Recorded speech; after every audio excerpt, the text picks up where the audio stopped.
Okay, so I promised you a quick tutorial, so here it is. So it's very similar to the previous lab you did on minerals and igneous rocks. So I tried to keep it consistent, so once you had the idea of how the first lab ran, this one should run very similar. So you're going to use the rock charts to help you identify the different rocks here. So the sedimentary rock chart you'll need. And then once again, we're going through some imagery. You're making some observations about what you see, trying to figure out what some of the properties are to the rocks, and then eventually naming some of those rock samples. And then, of course, there's some general questions about the different types of sedimentary rocks that you see here. And then we jump into metamorphic rocks. You'll use the metamorphic rock chart. Same thing. Making some observations about textures and what they mean, where you might find some of those samples. And of course, there's two different groups here, so we want to look at both the different types of textures that we get in metamorphic rocks.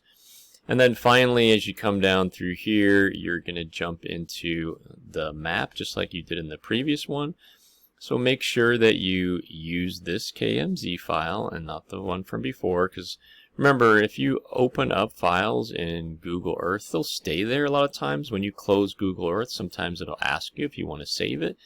And you hit save and it'll always be there. So sometimes it's good to clean those up and not save those. So you're making sure you're looking at the right file. So this is the Lab 5 file. It's going to look something like this one. But once again, very similar. You're going to have points here, these place marks. They're designed to help you. Right, so if you just double click on them, they take you to that location. And remember, we're using this map that's an overlay, and sometimes, of course, we said it's a little slow, depending on factors here. But you're identifying the symbol here. Remember, using the explanation of map units, which is available to you. You'll open that in a tab. And then you're trying to figure out, with using that, what kind of rocks are exposed here. So we're looking for, where do we see metamorphic and sedimentary rocks for that. So yeah, so if you made it through the first one, this next one should be very similar. You should be able to blaze through it in no time at all.